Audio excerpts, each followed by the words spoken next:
Same नाम के constructor होंगे, मल्टीपल कंस्ट्रक्टर होंगे, एक ही नाम के एक से ज़्यादा कंस्ट्रक्टर होंगे इसमें। और ये ध्यान रखिएगा, ये कंस्ट्रक्टर क्या है, नॉन पैरामीटराइज है, मतलब इसमें कोई आर्गुमेंट नहीं है, ठीक है। अब सैम कहाँ पे असाइन हो जाएगा, ये सैम इसको असाइन हो जाएगा, इसको असाइन हो जाएगा, और 35 इसको असाइन हो जाएगा। तो यहाँ पे हो जाएगा सैम।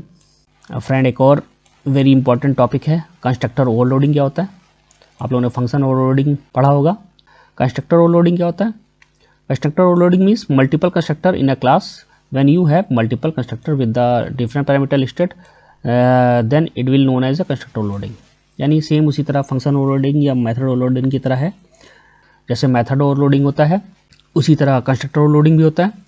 तो जैसे फंक्शन ओवरलोडिंग में सेम नेम के कई फंक्शन होते हैं। ये फंक्शन ओवरलोडिंग किसके थ्रू अचीव करते हैं? पॉलीमॉर्फिज्म के थ्रू।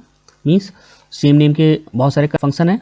अगर आप लोगों ने मेरा प्रीवियस वीडियो देखा होगा फंक्शन ओवरलोडिंग वाला तो आपको क्लियर हो जाएगा। अगर आप लोगों ने नहीं देखा तो उसको जाके पहले देख लीजिए, ठीक है। तो फंक्शन लोडिंग में एक ही नाम के कई फंक्शन होते हैं, बट कौन सा फंक्शन एक्सिक्यूट होना है वो कैसे डिफ्रेंशिएट करता है, कैसे पता करता है?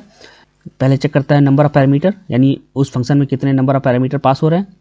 अगर दो या दो से ज़्यादा function same number of parameter हैं, यानी एक एक पैरामीटर दोनों सब में है, तो फिर वो चेक करता है टाइप ऑफ पैरामीटर, यानी उसका डेटा टाइप क्या है। पैरामीटर मतलब वेरिएबल, ठीक है। तो नंबर ऑफ पैरामीटर पहला वो हो गया, ठीक है, मेथड। और दूसरा क्या होगा? टाइप ऑफ सिग्नेचर, यानी पैरामीटर। सिग्नेचर और पैरामीटर सेम है, ठीक है। तो नंबर ऑफ पैरामीटर और टाइप ऑफ सिग्नेचर या टाइप ऑफ पैरामीटर। तो ये तो हो गया फंक्शन ओवरलोडिंग।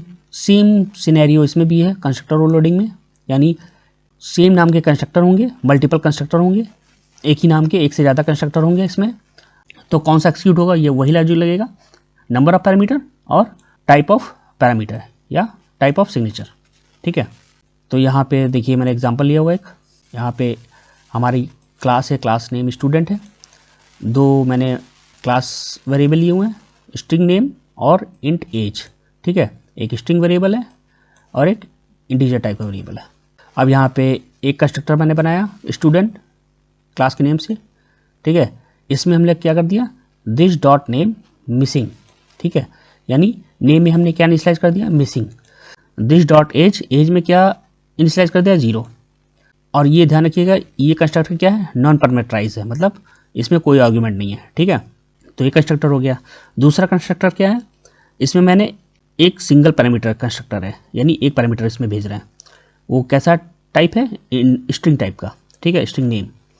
तो दिस डॉट नेम, नेम में क्या भेज रहे हैं? नेम, ठीक है। यानी ये इसकी वैल्यू हम लोग किस में असाइन कर रहे हैं? दिस डॉट नेम में। और एज में क्या? खुद से एक 33 असाइन कर दे रहा है, ठीक है। मीन्स ये वेरिएबल हमें क्या बोलते हैं? मेन मेथड से मिल रहा है, और ये वाला हमने यहाँ पे खुद से असाइन कर दिया। और तीसरा कंस्ट्रक्टर, इसमें हम लोग ये भी पैरामीटराइज कंस्ट्रक्टर है। इसमें दो आर्गुमेंट्स भेज रहे हैं, एक स्ट्रिंग टाइप का, एक इंटीजर टाइप का। ये दोनों वैल्यू हमें कहाँ से मिल रही है? मेन मेथड से मिल रही है, ठीक है। तो यहाँ पे हम लोगों ने नेम इसमें असाइन कर दिया और एज इसमें असाइन कर दिया, यानी ये एज इसमें असाइन हो गई, ठीक है, और नेम इसमें असाइन हो गया। अब यहाँ पे मैंने एक फंक्शन क्रिएट कर दिया, public static wide print details, ठीक है। अब इसको हम लोग यहाँ पे प्रिंट कराएंगे, ठीक है। अब देखिए हमारा यहाँ पे मेन मेथड है, ठीक है। एक क्लास बनाई और फिर हम लोगों ने मेन मेथड बनाया। अब यहाँ पे हम लोगों ने 3 ऑब्जेक्ट क्रिएट किए, student std1, student std2, student std3। अब कौन सा कंस्ट्रक्टर कब कॉल होगा वो डिपेंड करेगा नंबर ऑफ पैरामीटर पर और टाइप ऑफ पैरामीटर पर, यानी उसका डेटा टाइप कैसा है। तो जैसे ये पहला कंस्ट्रक्टर है, इसमें क्या है? ये विदाउट पैरामीटर जा रहा है, यानी std1, ठीक है। तो यहाँ पे हम लोग std1 को जब प्रिंट कर रहे हैं std1 प्रिंट डिटेल्स, तो यहाँ पे कौन सा कंस्ट्रक्टर जाएगा? यानी इस ऑब्जेक्ट वेरिएबल के थ्रू कौन सा कंस्ट्रक्टर इन्वोक हो रहा है? ये वाला, क्योंकि ये नॉन पैरामीटराइज है। और यहाँ से हम लोग इस ऑब्जेक्ट वेरिएबल के थ्रू कौन सा फंक्शन एक्सेस कर रहे हैं? Print detail. और प्रिंट डिटेल जब यहाँ से कंट्रोल कहाँ जाएगा? कंट्रोल जाएगा यहाँ पे, ठीक है, यहाँ पे जाएगा। तो यहाँ पे प्रिंट स्टेटमेंट है, यहाँ पे नेम फिर प्लस दिस नेम। तो अब कौन सी वैल्यू प्रिंट होगी? दिस नेम इसमें भी है, दिस नेम इसमें भी है, इसमें भी है, तीनों में। और तीनों ही कंस्ट्रक्टर नाम सेम है, स्टूडेंट। तो मैंने शुरू में क्या बताया था? नंबर ऑफ पैरामीटर और टाइप ऑफ पैरामीटर। तो क्योंकि std1 इन्वोक हो रहा है यहाँ पे, std1 के थ्रू हम लोग एक्सेस कर रहे हैं, ठीक है। तो ये विदाउट पैरामीटराइज है, तो कौन सा एक्सेस होगा, ये वाला। ठीक है, इसको थोड़ा क्लियर कर देता हूँ तो आपको क्लियर हो जाएगा। तो यहाँ से कंट्रोल जब यहाँ पे गया तो कौन सा दिस नेम एक्सिक्यूट होगा, ये वाला। क्यों, क्योंकि ये नॉन पैरामीटराइज है और हम लोग ने इन्वोक किसको किया था, std1 को, std1 को इन्वोक किया था। तो इसमें कौन सा पैरामीटर पास हो रहे हैं, कोई पैरामीटर पास नहीं हो रहे थे। तो कोई बिना पैरामीटर वाला कौन सा कंस्ट्रक्टर है, ये वाला। ठीक है, तो यहाँ दिस नेम में क्या है, मिसिंग असाइन है, और दिस एज में क्या असाइन है, 0। तो यहाँ पे क्या प्रिंट कर रहा है, मिसिंग और 0 प्रिंट कर रहा है। अगेन अब यहाँ पे मैंने दूसरा ऑब्जेक्ट क्रिएट किया था std2। ठीक है, ये हमारा एक आर्गुमेंट जा रहा है, एक पैरामीटर जा रहा है। तो और वो भी किस तरह का है, स्ट्रिंग डेटा टाइप है। तो जाहिर सी बात है कौन सा इन्वोक होगा, ये वाला इन्वोक होगा, सिंगल पैरामीटर। ठीक है, स्ट्रिंग टाइप का। ठीक है, अब यहाँ पे std2 प्रिंट डिटेल, फिर कंट्रोल कहाँ जाएगा, यहाँ पे जाएगा, यहाँ पे कंट्रोल गया। ठीक, तो अब नेम, फिर अब दिस नेम, तो अब दिस नेम फिर वही चीज़, इसमें भी है, इसमें भी दिस नेम है, इसमें भी है, लेकिन कौन सा इन्वोक होगा, क्योंकि यहाँ पे सिंगल पैरामीटर जा रहा है। तो एक पैरामीटर वाला कंस्ट्रक्टर कौन सा है, ये वाला। तो ये वाला एक्सिक्यूट होगा। तो दिस नेम में क्या स्टोर है, नेम। ठीक है, और नेम में हम लोग क्या पे हैं, क्या पैरामीटर की वैल्यू भेज रहे हैं। जैसे प्रीवियस प्रोग्राम में हम लोग ने पैरामीटर भेजे थे तो वहाँ पे वैल्यू जाके असाइन हो गई थी, फिर प्रिंट हो गई थी।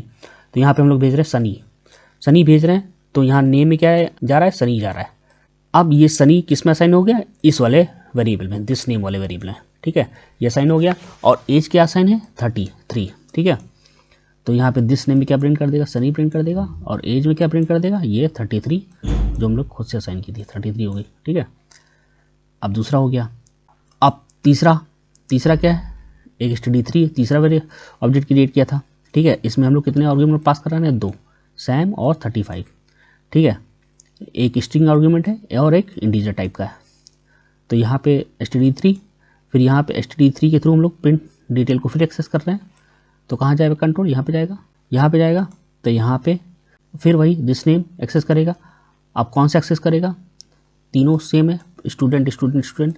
तो जाहिर सी बात ये वाला करेगा। क्यों, क्योंकि इसमें 2 पैरामीटर जा रहे हैं, सैम और 35, और पहला स्ट्रिंग टाइप का है, दूसरा इंटीजर। तो पहला स्ट्रिंग टाइप का, दूसरा इंटीजर। ये भी ध्यान रखिएगा फ्रेंड, सीक्वेंस भी ज़रूरी है।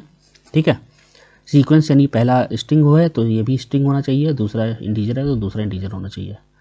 तो नेम में यहाँ से उठ के आ रहा है सैम, यानी इसमें सैम है, और इसमें एज में क्या है, 35। ठीक है, अब सैम कहाँ पे असाइन हो जाएगा, ये सैम इसको असाइन हो जाएगा, इसको असाइन हो जाएगा, और 35 इसको असाइन हो जाएगा। तो यहाँ पे हो जाएगा सैम, यहाँ पे क्या हो जाएगा, 35। ठीक है, तो यहाँ पे क्या प्रिंट कर देगा, सैम और 35। तो आई होप ये क्लियर हुआ होगा आपको। तो अगर आप लोगों ने मेथड ओवरलोडिंग मेरा प्रीवियस वीडियो देखा होगा तो ये आपको अच्छे से समझ में आ गया होगा। फिर भी मैंने अपना पूरा एफर्ट किया है कि आप लोग इसको अच्छे से समझ जाएं। फिर भी कोई डाउट रह जाता है तो आप लोग कमेंट सेक्शन में मेंशन कर सकते हैं। और प्लीज़ अगर आप लोग को ये वीडियो अच्छा लगा हो तो लाइक एंड सब्सक्राइब करिएगा, और दूसरों के साथ शेयर भी करिएगा। आप लोग सपोर्ट ऐसे ही दिखा सकते हैं, और कुछ ज़्यादा आपसे नहीं चाहिए, बस आप लोग छोटा सा एक लाइक कर दीजिए, फाइन, ताकि मेरा स्मॉल चैनल थोड़ा सा ग्रो हो सके। So thanks for watching. मिलते हैं नेक्स्ट वीडियो में।